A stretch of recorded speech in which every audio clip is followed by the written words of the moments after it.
Hello and welcome back. Another episode of CBN Live. Jackson Farough and Matt Betts with you. And Matt, it was a great series at home for the Jays against the Arizona Diamondbacks. A little sour note today, but overall a really solid series for a team that's sparking a lot of optimism right now, aren't they, Matt?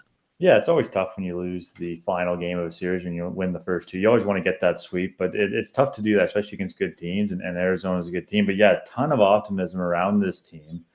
This Blue Jays team, that is. And I feel like the last time we did this, it wasn't so much. So it's nice to talk about a little bit of positives here. Yeah, it feels like there's been a couple turning points this year. One thing, Matt, that I keep coming back to is they get swept. They get swept in Tampa a couple weeks ago, and then again in Philly this past weekend, and just the resolve. You come back and play some really good baseball. I thought today, I don't think Gosman's command was there, and that really harmed him throughout. And I think, Arizona also has a nice lineup. They got theirs today, but overall, you look at it big picture. I mean, they're playing with – there's guys stepping up. That's the biggest thing, Matt. Eric Lauer, for example. Well, I think that like you said, that resolve of this team, because, you look at the Yankees, they just lost 6 straight. I think they won this afternoon. But, these stretches are going to happen. You're going to get swept. You're going to lose, 5 of 6. You're going to lose 6 of 7 sometimes. It's how you kind of mitigate that over the course of a long season that really matters. And especially recently, they've really done that very well. You got to just applaud the stars lately have been good, like the top of the lineup. This series has been good, but it's guys lower down, right? Like Tyler Heineman continues to just play outside of his mind. Like we talked about, there's no way this is sustainable. And you look up and you're like, man, now he just keeps on going. Obviously he's not going to continue to hit above 300, and if you give that guy a ton of ABs, but it's just, he stepped up when he's needed to. Miles Straw, another guy, right? He's contributing as a backup catcher. I mean, that's all you really want. He's playing decent defenses and contributing with the bat. And Kirk's been so good so far this season. Another good day today, despite the loss. But that's what you need out of your guys. That's what you need out of your role players. And that's exactly what they're getting. But at the same time, Vladdy's starting to turn it around. Bo's hit a couple home runs recently, moving Vladdy to the 3 spot. I really like. Again, I talked earlier about how that lengthens out the lineup. They're missing Santander and Varsho still. I mean, this lineup's starting to get, longer as the season goes on, as these guys get back. And I still think they need a bat, in my opinion. 6 weeks to go till the trade deadline. But the offense is no longer the problem, at least for now. Yeah, it's you look at their catcher duo, like you mentioned it. I think it's one of the most valuable in baseball, right, between the two of them. And that's all you ask for. You said it well. Like Kirky too. I mean, just playing outside of his mind lately on both sides of the ball, right? He's so effective framing. Today we saw it every day you see it. It feels like whenever he's on, he's helping his pitchers out a ton. And then to also be doing everything he is at the plate. Like last year we talked about, he just didn't look as dynamic, didn't quite look like he was on time. And this year, I mean, the home run he hit today, I mean, God, he's driving the ball. He's going the other way. Not a lot of teams get this kind of production out of their catcher unless it's Cal Raleigh. You know what I mean? Like this is awesome stuff. And then you look around the diamond, in the outfield too. I think that's also been where guys have stepped up, whether it was Nathan Lucas prior to him getting hurt, Miles Straw also prior to him now getting hurt. Jonathan Clase has kind of found a gear a little bit here. So a lot of intriguing guys now, way more guys stepping up than the last 2 years for sure, Matt. Yeah, and I think the biggest thing with Kirk, just to get back to him for a minute, is how hard he's hitting the baseball. I mean, you kind of saw it, and I am interested to see as the summer goes on, as we get into the dog days, as they say, how does he hold up, specifically offensively? But that's where a guy like Heineman just chipping in when he's in there, maybe can give him a few extra days off through the summer to kind of keep him fresh going into September and hopefully a playoff push.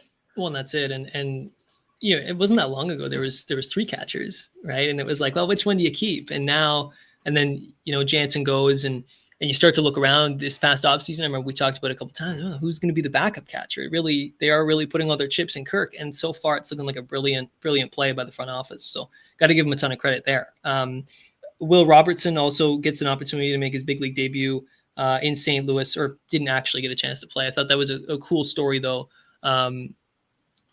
Again, like more guys coming up from AAA, and it feels like there's a lot more kind of pedigree there. You're not just calling a guy up, sending it back down and thinking, well, like Aurelvis Martinez, for example, at some point he's going to come up too. We haven't even talked about him at all. That's a guy that we haven't even talked about. Right.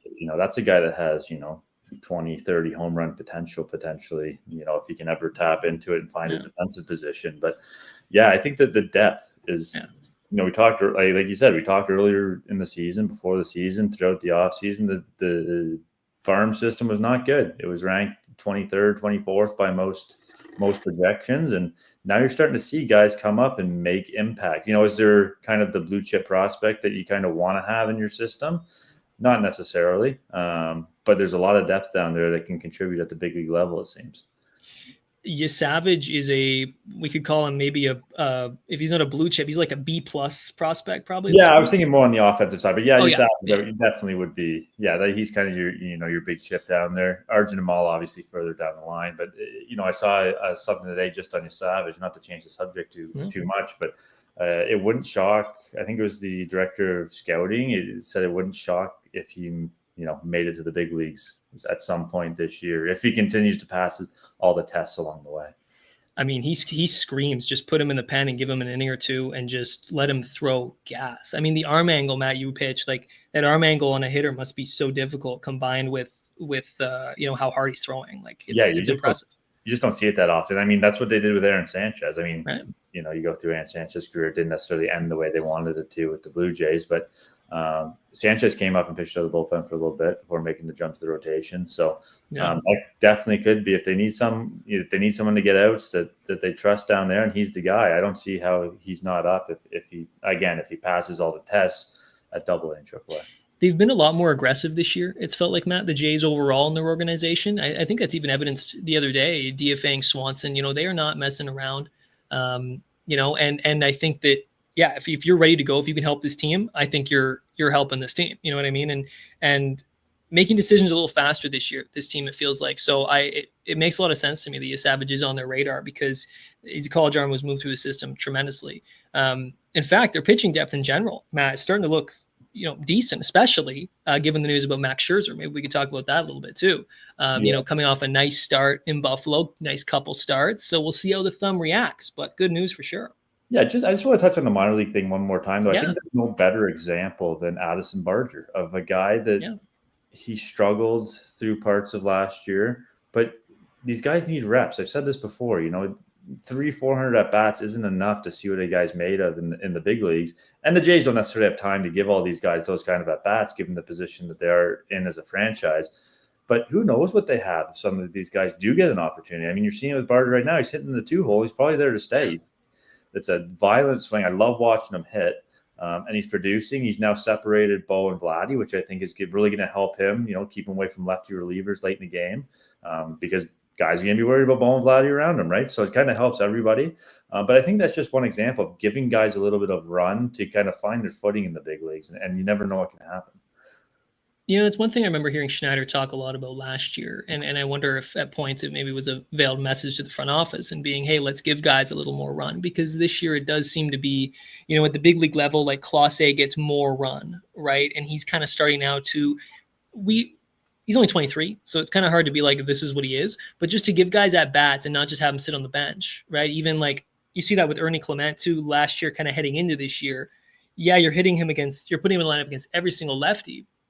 But now he's an everyday starter pretty much, and guys run with that. You mentioned Barger, Lucas for briefly earlier this season, I would say as well in the same vein. Before getting hurt, Lucas, Clase, Roden, even holding his own. Clement, and this team's 40-34, 3 games back. This isn't. It's one thing we're sitting here saying this about these guys that are kind of hanging around the big league roster, and they're 6 games under 500. Mm-hmm. This is a team that's 3 games out of the AL East. So these guys are obviously contributing enough to get them, to help them to this position.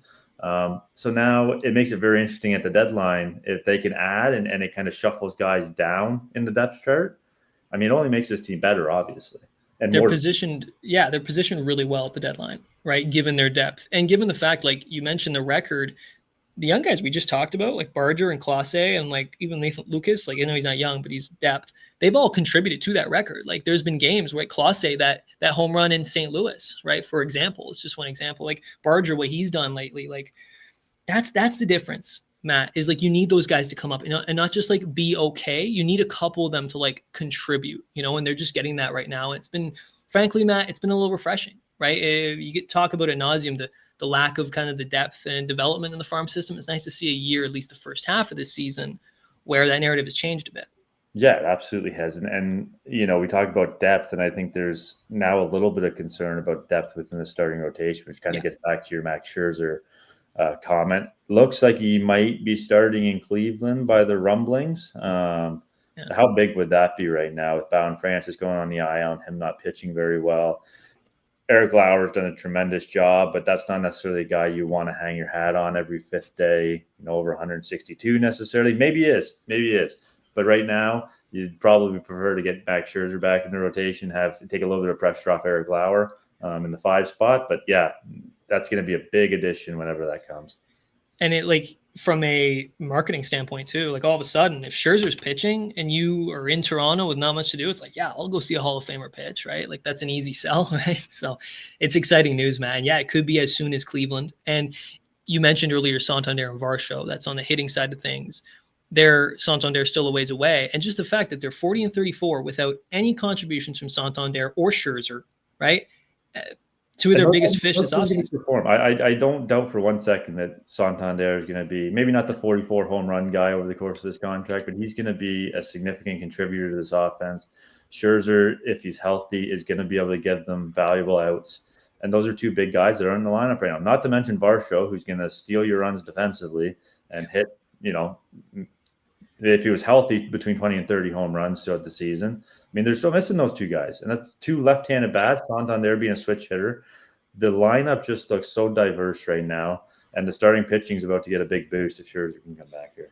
Varsho was also hitting really well since both coming back from injury, and right prior to his most recent injury, right? So, yeah, I agree with you. I think Santander, it seems like a real reset for him. By the time he comes back, I mean, God, who knows? Are we looking at a month? Probably before the trade deadline, you got to think, right? But he's probably not going to be back in time for Canada Day, which is crazy how it's just a couple weeks away already. But, you back to the pitching, Bowden Francis, I also think he too goes down to the pitching lab, gets a little reset. If you go and acquire an arm or 2, and I think it may be in a more Jose Barrios type mold, right? Given that this year they have more depth and some prospects they could use to make that kind of move, given kind of that Scherzer's here for this year only, and there is a little bit of doubt in this rotation moving forward. I wouldn't be surprised to see them acquire a guy for this year and beyond. Well, that's the thing. I don't think they're in a position where I don't think they need to go out and get a bona fide ace. I mean, it can be a solid number 3, number 4 guy to just round out and give the rotation a little bit more length, kind of like the lineup. A guy that I kind of thought of over the last couple of weeks is a guy like Aaron Savali. He just traded from Milwaukee to the White Sox. The White Sox have made it pretty clear that he's going to be dealt because they have no real use for him. I mean, that's a guy that can come in and be your 4th or 5th guy, and he's a veteran big league starter. Maybe you get him for some, relatively cheap to kind of add to that depth. And depending, excuse me, I'm getting choked up here. Just so excited about this Blue Jays team. I was going to say, depending on how Scherzer pitches the rest of the year, you could have a situation where come playoff time, oh, I'm losing my voice. This is horrible timing, Matt. I was trying to say the rotation shortens come the playoffs anyways. Depending on where Scherzer's at, you could have a situation where that arm, if it's a Savali, he moves to the pen anyways. He provides extra depth. Here I go again. I'm getting really emotional about Aaron Savali, Matt. You take me. I guess I kind of hit. That was a good prediction, I guess. I mean, I took your breath away with that one. I didn't think Aaron Savali would get you choked up today, but I guess that's where we're at. And again, not necessarily just him. There's going to be other guys in the market, but the thing with the trade deadline too, especially, is there's not a ton of sellers. I mean, you look at this Arizona Diamondbacks team. What are they going to do? They have some very nice pieces that I think would look very good in Blue Jays uniforms. Obviously Naylor's not going to be necessarily a fit with DH and first base, but Eugenio Suarez. Yeah. Merrill Kelly. There's a Merrill couple Kelly, guys there. Yeah. 2 home runs.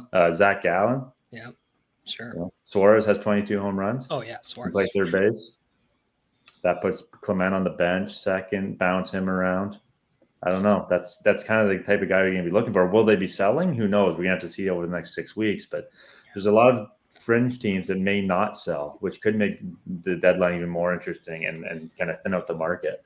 Yeah, like you look at, I mean, even like a team like Texas or the Angels, it's like they're only a couple games below 500, right? And like the Angels would have a couple pieces you might look at.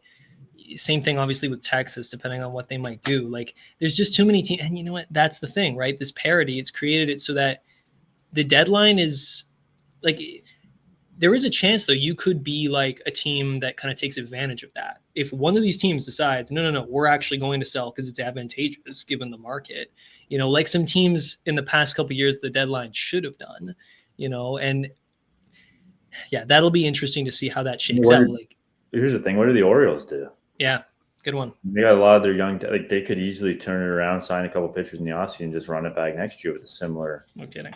You know, so it's going to be interesting. And then there's the, you know, what do some of these bottom feeder teams have that you really want or are willing to, you know, give up to get, right? Yeah, and in some cases, like some of these teams will go on losing streaks and fall out a bit. Like, you know, right now there's so many teams around 500, and like, what if Atlanta decided, hey, you know what, we'll flip some guys. You know what I mean? All of a sudden, right? All of a sudden, might look okay in a, you know, DH for the Blue Jays. Yeah, so I mean, it's interesting to see how that deadline will shake out, and the Jays are positioned really well, given the fact that they're going to be. These injuries are not year-long injuries. They're going to be getting them back soon. They have depth. They have some pieces to move. They have money, right? Like they're in a really good spot. The division is so interesting, Matt. I mean, I'll put up the font again. I mean, it's tightened so much because of the Yankees' struggles lately, right? And so you always go into a season wanting to win the division. They talked about it in the broadcast today. But realistically, like Jays fans around were like, yeah, you'd love a wild card spot, right? If that. Now it's like, oh, yeah. Because Tampa's schedule in the summer with that, the way they have to travel all the time, like who knows about them? They're a great team. They have Devil Ray magic. I know the Yankees showing some, you know, some cracks. Well, why not go for a run this year for the division? I mean, why not? Well, I mean, I saw, you know, this goes back to the offseason. I saw someone tweet out, if the Jays sign Vladdy, is it a successful offseason if they don't do anything else? And I said yes, because this is the reason why. You have signed Vladdy. He's here long term. There is no rebuilding. There is no selling off at this point. It's retooling or pushing your chips into the middle. That's what you've committed to by giving Vladimir Guerrero $500 million. That's part of the reason that was so important. It wasn't just getting Vladdy the player. It was showing the rest of the league that, hey, we're here to do business for the next decade and a half. So, yeah, why not go in on it? There's no prospects that they have. It kind of goes back to the depth piece that you should really be that concerned about selling off for the right piece. Oh yeah, totally. Right? Like, there's no one that's like, whoa, that guy, maybe Savage and Namala. Yeah. Those are probably the two guys that are hands off. But other than that, yeah. I mean, if you're going to get a number 3 star, if you're going to get a middle of the order bat, I mean, there's no one in this system that I wouldn't probably give that up for, even as a rental. If you really think you have a chance to make a push, especially for the division. I'm not going to use, I feel like calling Bo Bichette an own rental would be really weird, right? But it does feel like, in some ways, it's like, go on a run this year too, because you've got guys on 1-year deals. The core is changing. Now it's Vladdy and Kirk and Santander and Jimenez more so than Bo, right? Like Kirk is probably, when you think of franchise players, I was thinking about that today, probably second on your list right now behind Vlad, given he's signed long-term. Prisoner of the moment, okay, he's a catcher and he's not that old, right? So you look around and you think, yeah, go for it. You've got some pieces signed. You've got kind of the right pieces signed. You know what I mean? You need pitching. Everyone needs pitching, right? How much will be available? I also think that the Jays are in an advantageous position. There it is, because they're pitching lab, right? Now they've kind of caught up to other teams in MLB when it comes to their technology. So maybe they go and identify different relievers, different starters that help them navigate this, what could be a difficult trade market. Yeah, and Kirk's been their best player. Yeah, I mean, I don't know if there's any doubt about that. MVP of the team. Be interested to see how that holds up over the next 3 months, because typically we've seen in the past that these summer months can kind of catch up to him playing the position that he does. It's not easy to play 130 games or 120 games as a catcher in the big leagues, especially through the summertime. It kind of can slow you down. But yeah, it's interesting. I still think they need another bat, a pretty significant bat. I'm not saying they have to go out there and get Luis Robert, but one of the bigger names on the market. But a bat, and they need some starting pitching. I think the bullpen kind of takes care of itself. Nick Sandlin's coming back. They got some guys down there. Mason Fluharty's been, as we mentioned in the past, has been a huge surprise. There might be something there, in the clearance aisle, during the trade deadline that you can fill out the back half of that or the bottom half of that bullpen with. But I think it's a starter and a bat. And I don't think, and again, the advantageous part of that too is that I don't think it has to be a necessarily a huge, big name. It's just got to be somebody that can kind of fill in and do some damage for them when they need it. And you mentioned, kind of also like the bat on the bat side of things, like not really needing to find a specific position, like maybe third base, you look at maybe a corner outfield, sure. But like they're kind of, you look around the diamond because of the versatility of a guy like Addison Barger and Ernie Clement and Andres Jimenez, you kind of you can mix and match. If you find a good second baseman, if you find a good third baseman, if you find a good left fielder, like the position is not quite as important as the profile of the hitter, which puts them again in a nice position to shop this trade. What were the biggest holes going into the season? It was probably the corner outfield spots and third base, and Barger fills both of them. So if you find one or the other, at some point over the next 6 weeks, there you go, right? I mean, Barger plays a little more third, he plays a little more right field, like. You really can mix and match at that point. I guess probably a guy who for sure can hit lefties then in that instance, given Barger. I want Barger to hit more against lefties because I think how you get better against lefties if you never see them. At the same time, when you're in a playoff push, you got to win games. So that for sure. So I guess a right-handed hitter, but yeah, tons of different ways they can go about it. And it's nice to say that, wasn't that long ago, Matt, in our audio only era, we talked about how, like the team didn't have a lot of flexibility. What are they going to do? Their prospect pool isn't great. How quickly sometimes things can change with, yes, some good luck, but also some timely moves. Well, what did we talk about with Keegan Matheson? A bunch of times. One of these prospects, one of these young guys has to pop, and that's been Addison Barger. I mean, if you get another one, it's even better. A guy making the league minimum that can come up and really contribute to your lineup. But Addison Barger's been that guy, and I think he's going to continue to be that guy. He looked good against Eduardo Rodriguez last night, the lefty. So I think you just give him the shot to kind of run with it. And whether that's at third or right field or wherever it is, that's fine. But it really gives you flexibility. And that's something that they've kind of lacked. And they've kind of filled internally, finally, some of the holes that they've had. Before we get out of here, back to the pitching for 1 second. Do you have any concerns, even if they add one arm? Like, do you think Francis comes back and is good again? Like, how do you see this rotation kind of shaken out as the season goes on? Are you worried about Gausman at all? Like, I think you have to assume that Francis is not going to bounce back. I think that's how you have to approach it as a front office. If he does, all the better.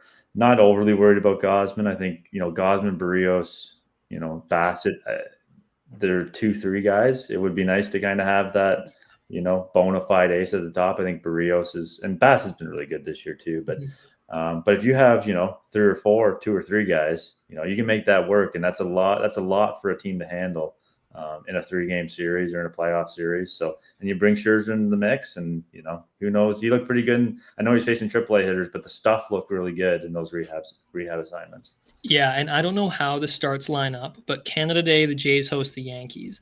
Could you imagine if Max Scherzer is pitching in that game and it's one of his first games back at home? Like, that would be amazing for this fan base. Cinema.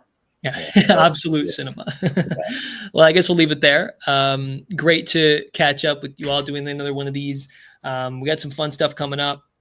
Jays also have some fun stuff coming up. They got the White Sox this weekend, so hopefully some more fun on the horizon for them. Not to jinx it for Blue Jays fans, but I mean, it's, you can never, you never want to say you have to sweep someone, but it sure would be nice to, you need 2 or 3, but it sure would be nice to get a sweep out of this series. No kidding. Yeah, 2 to 3 minimum. Yeah, the Montoyo sweep at a minimum. Sounds good. All right, thank you all for watching. Appreciate this. A lot more optimism this time around, and great to chat with you. Until next time, take care.